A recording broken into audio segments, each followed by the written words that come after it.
Bijan goes first. Give me Jamar Chase all day. Let's get another Jamar Lamar line.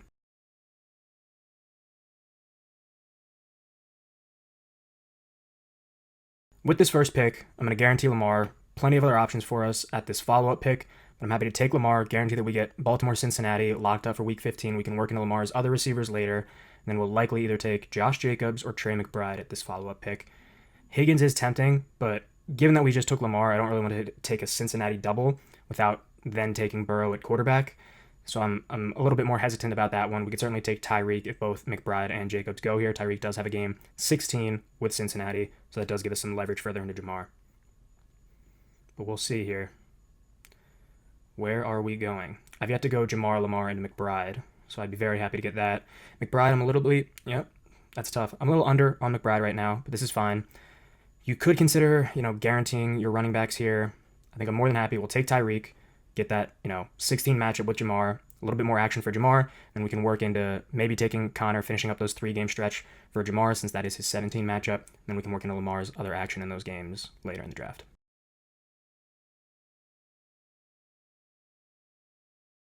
The Jets aren't the worst pick here since they do line up with New England in 17. Makes our New England picks later feel a little bit better, and we do need some running back help. Brees wouldn't have been bad. I don't think I want to go Kenneth Walker here. We know we have a guy with 2 running backs behind us, so we should get one of Walker or Hubbard at the next pick, but I also do want to take Flowers. I prefer Chuba Hubbard. That also gives us some incentive to go take some Tampa Bay players at some point later. It's a lot more difficult now that Igbuka is so high and McMillan is hurt, but we may be able to take Godwin, hopefully at an ADP value past his current position. That would make me feel a lot better about it, but now we do have 2 Tampa Bay matchups to be on the lookout for, those being Carolina and Miami. The main reason here, we could also just take Kenneth Walker at 50 if we need to, but I prefer getting Zay Flowers here. Guaranteeing we have a solid key target for Lamar. Taking Lamar at pick 23 means you need him to have another MVP season. If he does, Flowers should be a key beneficiary of that. And we can maybe look at Sharps later to get a running back bring back. Yeah. Well, I do, individually like some of these other wide receivers, particularly these top 3, a lot better than Zay Flowers. When you take Lamar at pick 23, you're pot committed into this Baltimore offense. He's going to need to throw the ball very well this year, which means Flowers should be very, very fantasy relevant for us. And we kind of just want to further stack up into Baltimore as a whole and make sure that we have enough exposure to those 3-game stretches that we have for them during this fantasy playoff in the sprint.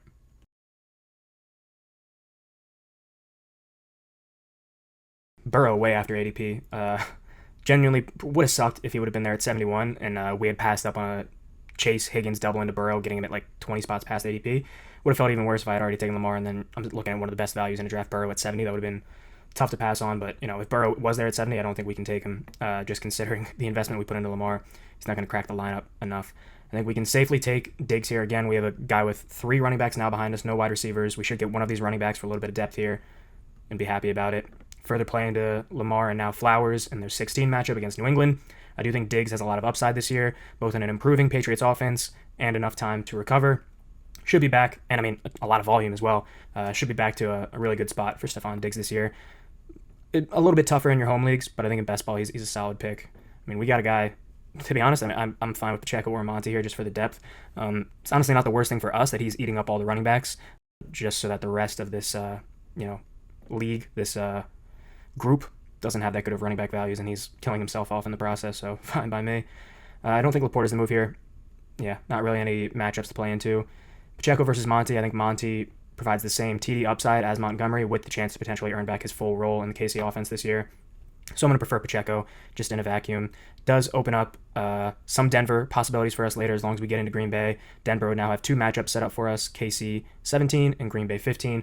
So definitely if we get a good value on Jaden Reed or Tucker Kraft or anything. I admittedly haven't drafted much of any Tucker Kraft. I don't really love him that much in the middle rounds, but considering we would have 2 games, potentially if we get both Denver and a Green Bay piece, could be something to monitor.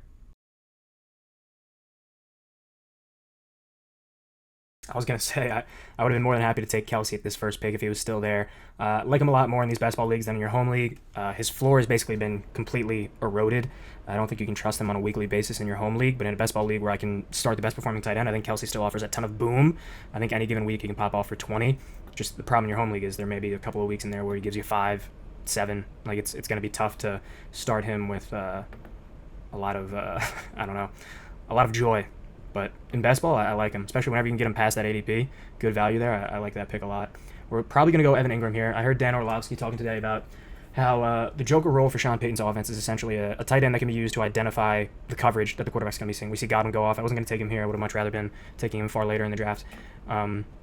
In that role, sometimes they're going to put Evan Ingram out there and be your go up and get it. I trust this tight end, get him in good matchup spots, and hopefully make magic. While we didn't end up getting Jaden Reed or any good Green Bay values yet, I'm fairly confident I can get Romeo Doubs, maybe take a very late sleeper pick. If Christian Watson is able to make it back early, he can be a great option in best ball because of his deep threat ability. I don't expect him to be back by week 6, but even if he's back by week 8 with our final pick of the draft, he offers a lot of TD upside, especially in these 3 weeks where we now have 2 Green Bay matchups that he can hopefully capitalize off of for us. The other aspect with Evan Ingram is now I typically take... I don't even see where he's on here. Did he already get drafted? Curious. Where is he? Andrews at 83 is crazy. I typically, after going Lamar, Flowers, I will take Andrews. I think, especially in best ball again, it's a similar thing with Kelsey. We saw Andrews really ramp back up towards the end of last year, and I think a lot of the ADP disparity between what I believe in him and what the public thinks is because of how things ended last year with the drop in a crucial game. But I think Andrews should be all set. Great piece in best ball because even if he does have that lower floor, similar thing to Kelsey, he can pop off at any moment when Lamar is looking his way. But I think taking Ingram allows us to be very open to taking Likely later. You're never really going to take both Likely and Andrews because of where their ADPs line up and the fact that you're going to be limited on tight end by week 7. Maybe you do it if you get him at 2 great ADP values, but we're now can fairly confidently take Likely and hope that once he's back, he steals some of the leverage off of Andrews. Couple picks away, I'd love to get Drake May here. Couple spots past ADP, and I think he presents a lot of upside both because of his rushing ability and the Josh McDaniels offense, likely opening up this passing volume to a heavy degree. So I'm more than happy to take Drake May here, especially considering we have Stephon Diggs. We maybe take Ray Davis in a little bit here. A couple later picks. I honestly don't remember where Davis's ADP is now lying, but we should be fairly set for it. Hopefully we can get Bateman further stack up into Lamar here. 2 things that we do know. While I don't love the Week 17 matchup against the Jets, regardless, May brings a decent rushing floor. And again, I do believe Josh McDaniels will significantly increase the passing volume, the passing attempt totals for this team, and that'll greatly improve Drake May's fantasy stock. And we do get Rashad Bateman. Feel great about that, further stacking into Lamar, who we invested heavy ADP into at pick 23.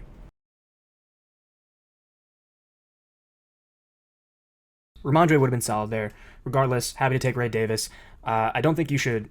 I think Ray Davis's value is the same. You certainly had a higher ceiling back when we were worried about James Cook potentially not playing this year with Ray Davis getting a more featured role. But the reality with Ray Davis is even with Cook under contract, I do think there's an aspect to this that a lot of people aren't, fully capturing. We can take Hollywood Brown here. I prefer him to Josh Palmer, quite honestly. Bye week wise, yeah, we'd want to avoid 7 with 2 on 7. We can go Hollywood instead, unless of course he isn't there. Do I need the Green Bay though out of Dobbs? I probably do. I like Hollywood more, but I do think we need a little bit more Green Bay exposure to capitalize it, because otherwise we're just kind of playing into one game out of KC with Denver. Regardless, the point with Ray Davis is that I believe he's going to get you pseudo Mike Tolbert value.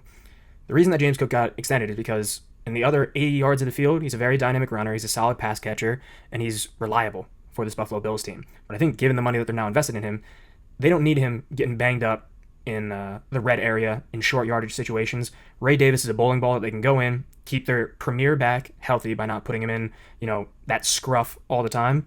And I do think Ray Davis will give you some TD-dependent upside in any given week, especially in a high-powered Buffalo Bills offense that, admittedly has been searching for more weapons. I don't think Davis is going to break out as some great, RB2 in this offense, but I do think, there's plenty of TD upside for him being a goal line back for the Bills. Likely off of the board. That stinks, but it doesn't kill us. I'm more than happy to take Hunter Henry here if he's there, which he is. And then we honestly might go 3 tight end here. I think we can get away with it since we know we're going to stick it 2 quarterback and take Otten to get exposure to those 2 games in Carolina and Miami. While I do like Evan Ingram's upside, I do think he's also a lot of these middle round tight ends are there because their floor week to week may not be super massive. Admittedly, if we take Otten here and Ingram is a smash, it can hurt us by virtue. You know what? With Kyle Williams, I didn't even see him still on the board. Kyle Williams is a better pick for us here than Otten. Just further stack into Drake May and an offense that you perceive as being one that can improve heavily this year. I significantly like Pop Douglas more than Kyle Williams, but he was a significantly high draft pick. Nothing crazy, but he does present upside, and it's a solid late wide receiver for us with decent upside. We will be kind of shutting down wide receiver here, just getting a couple more running backs and that final tight end before we close out with Christian Watson most likely as the final pick. there's been a lot of contemplation by me in the lead up to this pick. I do really like Jalen Wright, but I am drafting him a little bit too much considering how often he's falling by people just being scared off by him not being available week one. People heavily overreacting to the Ollie Gordon, benefits without a chain and without Wright just for week one, most likely. Regardless, we do play into two Cincinnati matchups. I'm happy to take Taj Brooks. Now, I do think I'm going to take Gesicki, get three players on a high-powered Cincinnati offense that's going to have to score a lot, especially if they get rid of Trey Hendrickson I think it gives us a very solid, consistent tight end room, and we have plenty of ceiling based off all Lamar bet to really capitalize and, have a really well-rounded team. More than happy to do that. Depending on the running backs on the board, I may switch off, not take Christian Watson. I feel fairly comfortable, especially with these top four and these three upside late picks. I feel pretty good about it. We'll see what the running backs look like because I do think running back is certainly a lighter room for us. Charbonnet has the upside if somehow he does, take more work this year. He's a better fit for their new offense. These two, Taj Brooks and Ray Davis, I like Ray Davis' upside, but he's going to be, he's not going to have a super high floor week to week. I don't perceive him as having that. So we may want running back depth, get up to 6 running backs, stay at 7 wide receivers rather than going to 8 wide receivers when I already feel pretty comfortable about this room. You see Kareem Hunt at the top of this pick here, this queue. I don't think Isaiah Pacheco was someone that, we're highly leveraged into ceiling wise. We only played into one game against Denver, and we didn't invest crazy high ADP value. I think 74 is kind of beginning of the range where you don't need to position off of handcuffs considering the investment you've made into them.